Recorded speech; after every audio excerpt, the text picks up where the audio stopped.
You equals you. You equals you. You equals you. Undetectable, untransmittable. We want people to know that if you're on effective medication, you can't pass on the virus sexually to your partners. It's important for individuals to stand up and spread that message. You are undetectable, you are untransmittable, and there should be no stigma around being HIV positive. And the exciting part of the Slay Stigma tour is that HIV becomes not just normalized, but part of who somebody is.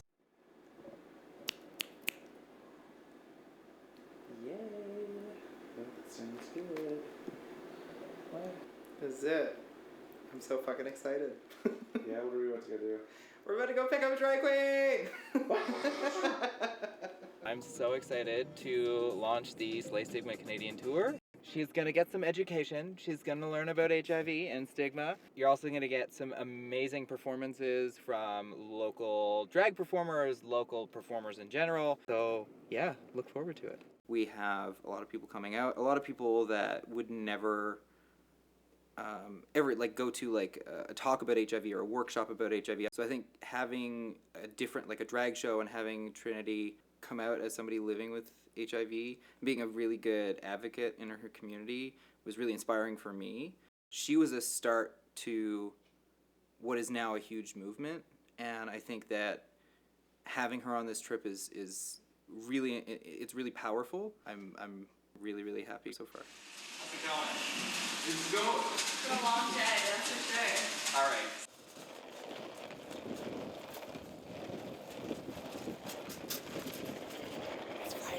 I love what I do. I've been doing this since I was a kid, so it just comes out that way. And when I get on stage, I can't really help it. It just happens. Trinity is literally her own entity, and she takes over. This was like the perfect opportunity to kind of talk more about the stigma and hear other people's stories from different places as well. And I mean, how many people have the opportunity to like travel all over Canada? And I'm just happy to be here.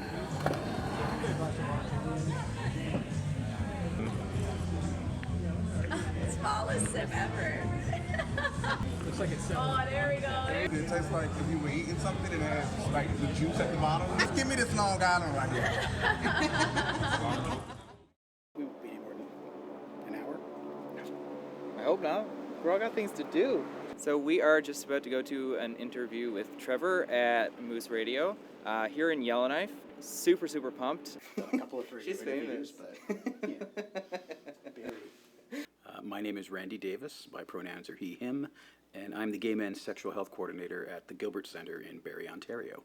I'm 53 years old. I have 2 grown children. I was married for a length of time and didn't come out until I was 38 years old. So I get a lot of questions around, coming out at a later stage in life. Sexually, I've always been attracted to men, and that's.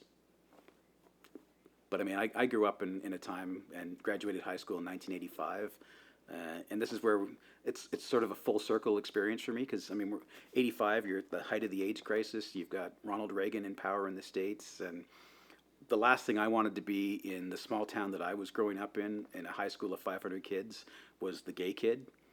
You know, my dad was the president of the Minor Hockey Association in the town that I grew up in.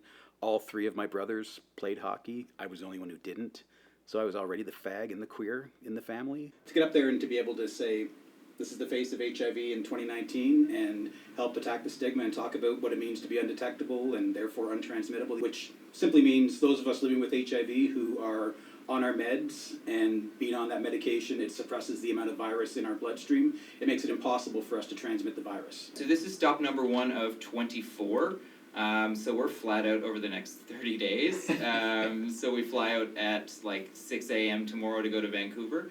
And it is coast to coast. So we start off in Yellowknife, we go to Vancouver, Victoria, all throughout the prairies, the center part of Canada, and then all throughout Atlantic Canada as well, ending on October 30th in St. John's. Amazing. So my name is Gary Dart. I am actually the campaign coordinator for the Positivity campaign, of which this is the Slay Stigma Canadian tour with Trinity K. Bonet. Are you ready for them? I know Sam is ready for you, so Ken Patel, everyone.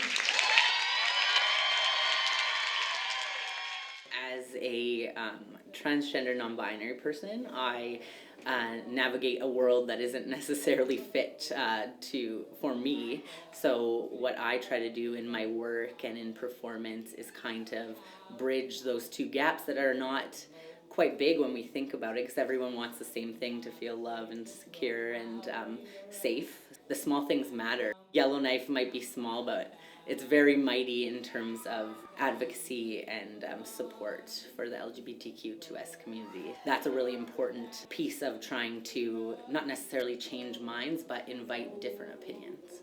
That only offers the least when girl we're serving up the whole damn feast.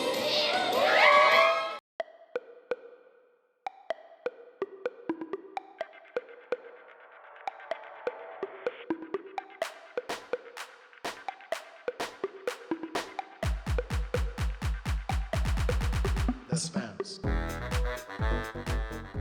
In Winnipeg and on the prairies in general, Indigenous queens have been holding it down long before RuPaul's Drag Race. This is a pretty sacred territory. This is where the term Two-Spirit was coined, just 20 miles north of here. There's Indigenous queens all over the country. I'm the Goblin Queen of the Lekwungen territories. You know, I basically somatically work out my shit. I'm a drag monster. Somewhere along the line, we invented all these things that we have to do as queens and kings and things, whatnot. Drag Monster brings us back to that origin of drag, where I can just do what the fuck I want and just let my queer energy come out.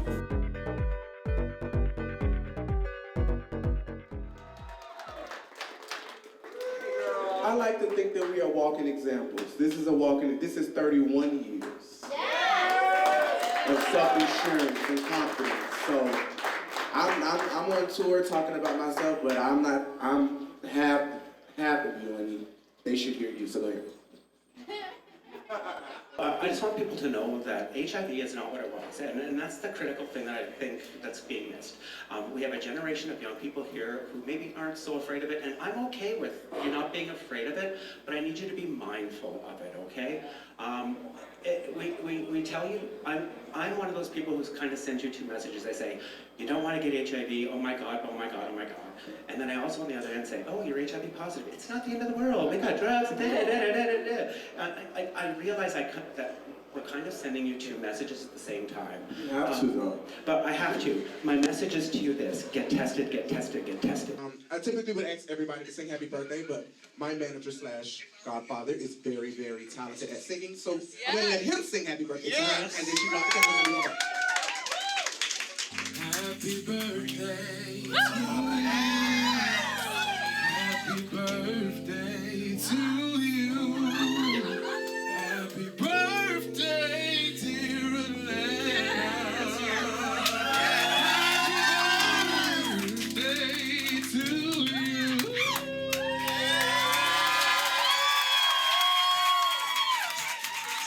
We've been through quite a bit together. She moved with me to Atlanta when she was about 14 years old, and underage and all, she was performing at the local gay bars as Trinity K. Bonet. I still remember her first pageant. We got her together for the pageant in a day and a half, and she went through and she slayed it.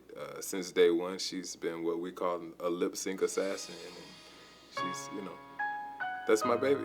As you stated, earlier before I came on, there's not a lot of African-American representation in the community speaking out about HIV and AIDS awareness when there's so many of us that are living with it. And I understand that it's, that stigma of, one, it's your personal business and you may not necessarily want to disclose what's going on with your life to others, but even the most private person still seeks acceptance, and they want to have somebody that they can look up to. They may not have the courage to speak out for themselves, but know that there's somebody speaking out for them, and it just encourages them privately to be able to go out and do what they need to do for themselves. And whether the black, white, it doesn't make a difference. Everybody needs somebody to be a voice for them. And I've never really cared about what anybody thought about me. I cared about what I thought about myself first. And I deal with my own demons like everybody else, but when it came to my health and what society thought, it never really bothered me, and that's why I think I had the courage to speak up about it, because, I have to live my life for me, not for anybody else.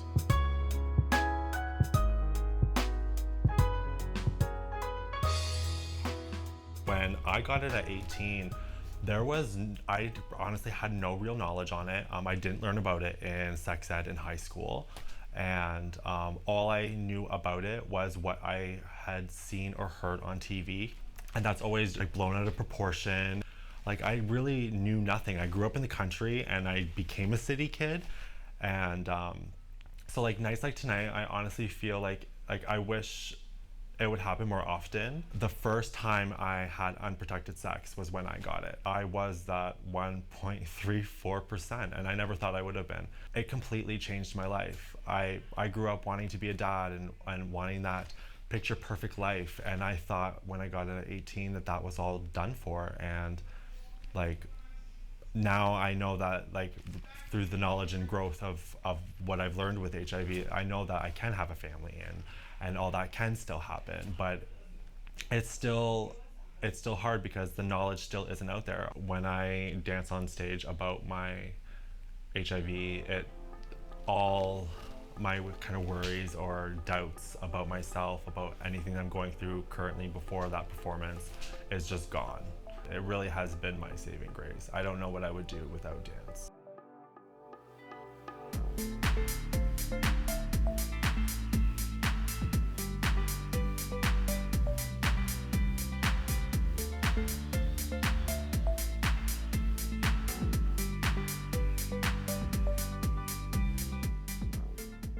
One of the dates that we have planned, a kid was underage and he's a super fan of Trinity, so we've got to do something to make that right. We'll be able to just to give him what he was looking for, because this kid was really excited about seeing Trinity. That's the reason she does what she does. She does it for her fans. She does it for the people that support and follow her. So, would you like to watch you do my makeup? Yes. I knew that this like stuff was starting to like go on, because I would dress up in my mom's heels and dresses, and I would play with Barbie dolls, and then when I discovered Dragrace, it all made sense. I was like, well, I guess this is like what I'm gonna be doing. I love drag race, drag, all of it. I love it. I have never like done my own makeup. Oh, well, see, great. Come on. You know, this is who he is, and you know, a lot of people don't accept him for who he is, but #1 fan right here, Mom. Always. Well, I know that when he was about 7 or 8, we made a decision. He wanted to do the complete switch from man to woman. We did speak to family doctor, and she said, you know what, buddy, before puberty, we can get this started. You know, if this is what you really, really want, we're going to start you. You know, you got to pick a name. And that's the thing, is you have to identify yourself as that person. And she says, you know, start wearing what makes you feel pretty, you know, like, and his dad was having no part of it. He said, no way, not my son, my only son, no way. And, you know, we had to just kind of do our thing alone. You know, Dad was around, but, you know, he did what he did, and he was not supportive. He was definitely abusive. And, you know, it sounds awful, but as soon as his dad took his own life 3 years ago, he says, Mom, I'm free. I can be me. I can be whoever I want to be without judgment. This is at 10 years old. He's having this conversation with me. You have to be open-minded. You have to be in this day and age. Every person you walk past has a story, a struggle. You never know, you know, and you could hurt that person's feelings, and parents really need to understand that, you know, just because your child is a gay or a lesbian or wants to, you know, prance around in dresses, they're still the same person inside. They're still the baby you birthed. They're still the loving kid that's in there. They're just expressing their individuality, and a lot of parents can't handle that. To actually be able to sit with somebody and communicate on a level that he is so comfortable in, that most people don't accept him for. Well, he's still a damn person. He's a person, and this is going to give him so much confidence that he needed so bad. So bad he needed the confidence boost, and this is like, he is going to be beaming for a week. I don't think he's gonna come down off the ceiling. Yeah, he's got a name now. Aurora K. Bonet. Because you're talking about the Northern Lights on the way. You guys were talking about Northern Lights, and that's not Aurora.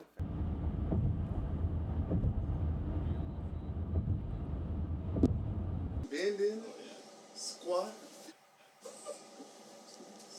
Eat a pizza. Why it look like aluminum foil? Cause it's fashion. You just gonna keep disrespecting the designer and you put me in that shit. This is why I don't let you go to stuff. This is why you can't go to fittings and stuff. She hasn't seen aluminum foil yet. She didn't see the little suit. Yeah. Listen, I don't know who this person is that's dissing me in this background. I'm not dissing you.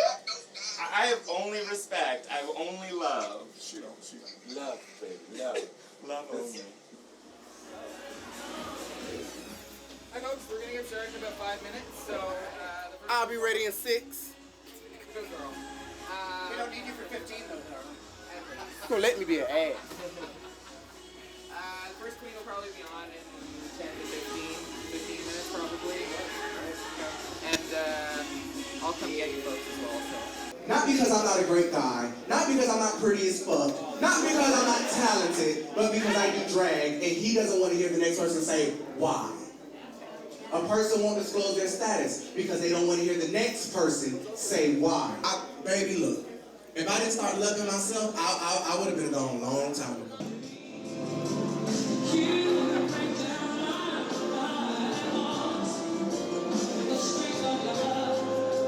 Okay, so this is the game. So I was on Drag Race and I'm known, unfortunately, for lip syncing for my life. So I want to see you girls do the same things that I did, and I want to see how y'all would have wore my ass out. Okay, but this is the trick. You're lip syncing against each other.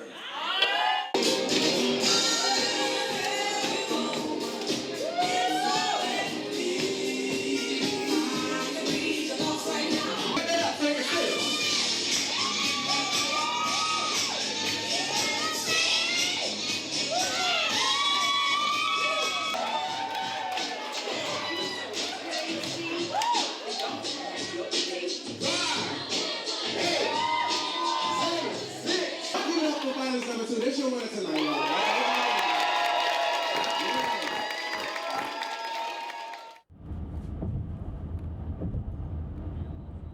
Okay, so we're in Niagara Falls. Where's the place to go in Niagara Falls? Popeyes. Period. Come on in, baby. Our chicken is crispy.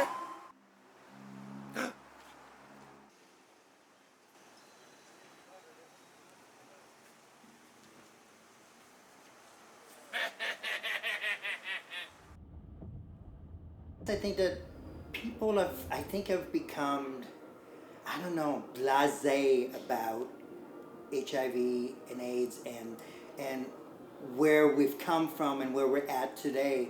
And education is key, and especially in small towns like this. The gay community have woken up and have changed their lifestyle and their behavior and stuff, but there's a lot of people that thinks that AIDS is not going to affect them. I'm 53 years old, and I moved to Toronto when I was 15 and a half, at a time in the late 80s where HIV and AIDS was everywhere. And in 1 year, I lost 31 people. And I told myself that I would never go to another HIV-related funeral because I couldn't handle it anymore. And if people realize how far we've come, but we still need to educate ourselves and remember where we came from and where we need to still be. There's still not a cure, but education is key. You know, PrEP is a great thing, but it's not a cure. Educate yourself on how to use PrEP properly. To me, PrEP, I hear people, I'm on PrEP, so you're still using a condom, right? Oh, well, I don't have to, I'm on PrEP. Well, PrEP will save you from certain things, but STDs are still happening. Knowledge is power. So just arm yourself and educate yourself, and you can have an amazing, amazing life. I know people who have been HIV positive for 40 years and 50 years and are living truthful, fruitful, amazing, amazing lives. Don't record me. You have no permission to do that. I ain't signed no damn release. The girls be wanting to be on camera so bad that they gotta say something about not being on camera. Woo, I can't take the girls. The girls.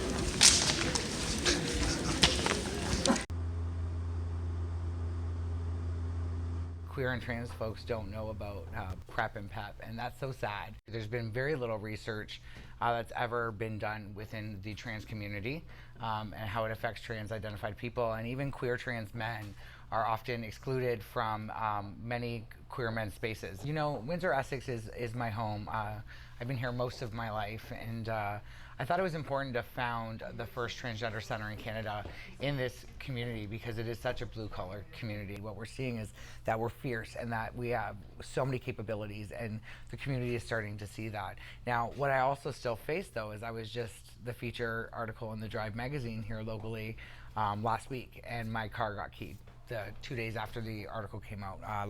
Recently, I got all 4 of my tires slashed on my car. And so, you know, being a trailblazer and an advocate in a still marginalized community comes with its consequences. But what I know is that the price I pay today is for freedom tomorrow for our youth. And so that's all worth it for me. I came up around trans women. I hate to use the word built, but I have created people who are women today, in a sense, named them, put them in drag for the first time, was there when they got breast implants, nursed them back to health, put them in pageants. Like, I have had a hand in a lot of trans women's lives. I will slap the shit out of somebody about my family. Trans, gay, you know what I'm saying? Like, I'm protective of my people, but that doesn't mean that I understand everything, or that I have to support everything, or that I'm gonna, you know, go for back for everything, because some things are fights that aren't even necessary. What's necessary is healthcare. What's necessary is respect. What's necessary is being able to work where you want to work at. I know it's a confessional. Hello. Hi. So I'm being interviewed. I kind of meant to do this before, and I got really messed up because I was all into the moment, right? So I wanted to make tonight something very special because I've never actually said in public that I'm HIV positive. I know, it's serious, that's for you.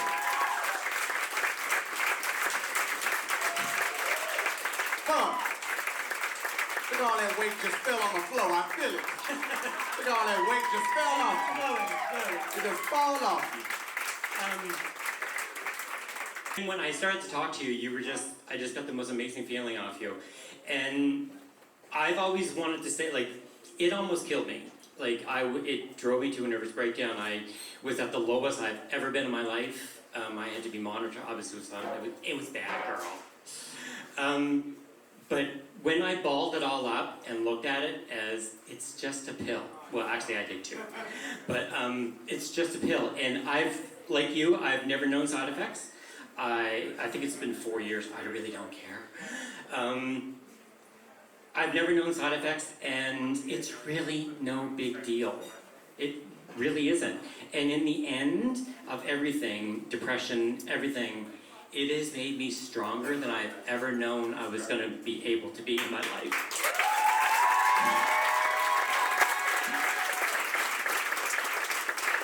I want to tell you about my sexual awakening in Quebec City. So, this was in the early 90s. And one of my most vivid memories, and I have a lot of memories of the plague years, it was really sad. Where I met a guy in Provincetown. He was my age. He was blonde. He had the most beautiful blue eyes, and beautiful body, and so kind. And he told me he had HIV, and I was so sad, and I was terrified, and I thanked him, and I just felt so appreciative and grateful that he told me that, and he told me in such a open way. And then this was before we had sex, and then I wouldn't kiss him. I was uncomfortable kissing him. And I kind of like held him while he jerked off. And you know, be graphic, but he came, right? And I looked at his cum, and I like went back like this. Like I thought that the cum was poison. And 10 years later, when I was diagnosed with HIV, I brought that with me. That was still the way that I looked at HIV. You know, very early on, you know, I learned that I couldn't transmit HIV because my HIV was undetectable. And I also learned that millions of people weren't being told this. And that means that millions of people living with HIV were being told that they're infectious when they weren't infectious. And also millions of people living with HIV who were not on treatment and not in care were not being told about the benefits of treatment, that if we get into treatment and we get in care, if we have access to it, it keeps us alive and it prevents new transmission. So our organization set out to confirm that U equals U is true and then disseminate that information really worldwide to make sure that all people living with HIV, policymakers, HIV providers, and the public know U equals U. It's a new world of HIV. It's the last era of HIV, and people living with HIV can now lead long and healthy lives without any fear of transmitting the virus to someone that they love, they want to have sex with, or conceive children with. And it's really important to get that message out so people feel more comfortable getting tested and sharing their status, and folks understand the benefits of HIV treatment so that more people will go on treatment to stay healthy and prevent new transmission. So I hope that gets across in this tour, that you really does equal you. As much as I can put on this makeup and the hair and the gowns, there's always going to be someone out there that's going to be that much more gorgeous, that much more beautiful, on point, but it's what's humbling inside. That's what makes a real true drag queen or king performer. We need to be aware of the impact that we have with our judgments and our stigmas and our words and our phrases. It's not something that's just tough nut buttercup anymore. That's not okay. That's not okay to say anymore. And I was done hearing it then, and I'm done hearing it now. And I am toughening up, but I'm also making it stronger for people to stand on their own 2 feet when they don't feel like they have 2 feet to stand on. Cute, that's where we see that's the end. Whoosh. Well, pays us in Ritz crackers. Ritz crackers? And, well, Parisien doesn't eat that, but we get to eat it. Parisien gets paid in toilet mints. We're at Pink Flamingo's Cabaret Lounge in Moncton, New Brunswick, LGBTQ bar in town, with House of Menage. 3 of the 4. 3 of the 4. 3 of the 4. So, we have... I'm Chiquita. Oh, Rev, Rom, grrr. Hey, Dad. Thank you. Oh, that guy called me a fag the other day. Oh, my God. Specifically, if we didn't have Pink, like, I don't specifically know where this show would have been. Yeah. There's something really cool about Moncton. We're like a big village. We're a small city, but we're also a big village. So, like, the LGBTQ plus community is not just, like, the cream of the cream, you know, la creme de la creme. It's like, no, like, allies are here, trans people are here, drag kings are here, drag queens are here from, like, Fredericton, from St. John, from all over, and we don't have a choice to be kind of friendly with each other and accept ourselves, because if we don't do that, then we don't have a queer space in Moncton. Yeah. Shout out to all the rural queers that don't live in big centers. We definitely know that you exist and you are amazing. Even if you don't have 16 different gay bars to choose from in your town, you rock. Please welcome to the stage, Trinity K. Bonet!